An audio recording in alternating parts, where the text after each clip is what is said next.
తెలంగాణలో పలు కమిషనర్లకు రాష్ట్ర ప్రభుత్వం చైర్మన్లను నియమించింది. రాష్ట్ర బీసీ కమిషన్ చైర్మన్ గా జి నిరంజన్, విద్యా కమిషన్ చైర్మన్ గా ఆకునూరి మురళి, వ్యవసాయ కమిషన్ చైర్మన్ కోదండరెడ్డిని నియమిస్తూ ఉత్తర్వులు జారీ చేసింది. ఇక బీసీ కమిషన్ సభ్యులుగా రాపోలు జయప్రకాష్, తిరుమలగిరి సురేందర్, బాలలక్ష్మి ఉన్నారు. వరద సాయంపై సోమవారం సీఎం రేవంత్ రెడ్డి ఉన్నత స్థాయి సమీక్ష సమావేశం నిర్వహించనున్నారు. తెలంగాణ వ్యాప్తంగా 29 జిల్లాలను వరద ప్రభావిత జిల్లాలుగా ప్రకటించారు. ఇప్పటికే ప్రకటించిన 4 వరద ప్రభావిత జిల్లాలకు నిధులు సైతం విడుదల చేసింది ప్రభుత్వం. వరద నష్టంపై నివేదిక పంపాలని కలెక్టర్స్ ను ఆదేశించారు సీఎస్.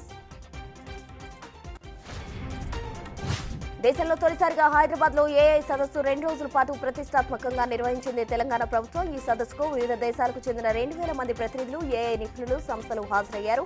ఏఐ గ్లోబల్ సమిట్ లో దాదాపు 100 స్టాల్స్ ను ఏర్పాటు చేశారు. వివిధ ఏఐ ఆధారిత కంపెనీల ఆవిష్కరణల పనితీరు మంచి ఆదరణ పొందాయి.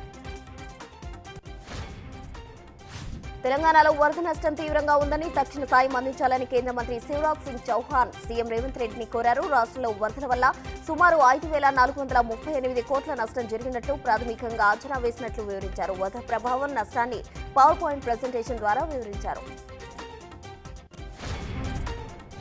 ప్రకాశం బారజ్ గేట్లను పడవలు ఢీకొట్టిన ఘటనపై ఇరిగేషన్ అధికారులు పోలీసులకు ఫిర్యాదు చేశారు. 4 మరపడవలు ఢీకొట్టడం మేరకు కుట్టుకోవడం ముందేమోనని, ఘటనపై సమగ్ర దర్యాప్తు చేయాలని ఇరిగేషన్ అధికారులు ఫిర్యాదులు స్పష్టం చేశారు. ఒకేసారి 4 పడవలు రావడం వెనుక అనుమానాలు ఉన్నాయని ఫిర్యాదులో తెలిపారు. బుడమేరు గండ్లు పూడ్చేందుకు యుద్ధ ప్రాతిపదికన ప్రభుత్వ యంత్రాంగం పనిచేస్తుంది. సైన్యం కూడా రంగంలోకి దిగింది. గండ్ల వద్ద సమస్య పరిష్కరించేందుకు పలు చర్యలు తీసుకుంటుంది. బుడమేరు గండ్లను గేబియాన్ బొట్టెల ద్వారా పూడ్చాలని నిర్ణయించినట్లు ఆర్మీ వెల్లడించింది. భారీ వర్షాలు, వరదల కారణంగా అతలాకుతలమైన తెలుగు రాష్ట్రాలకు విపత్తు నిర్వహణ నిధి నుంచి 3,448 కోట్లు ఇవ్వాలని కేంద్రం నిర్ణయించినట్లు తెలుస్తుంది. ఇప్పటికే కేంద్ర వ్యవసాయ శాఖ మంత్రి శివరాజ్ సింగ్ చౌహాన్ తో పాటు కేంద్ర బృందం తెలుగు రాష్ట్రాల్లో పర్యటించి వరదల కారణంగా జరిగిన నష్టాన్ని పరిశీలించింది. అయితే వరద సాయాన్ని తెలుగు రాష్ట్రాల ప్రభుత్వాలు ధృవీకరించలేదు.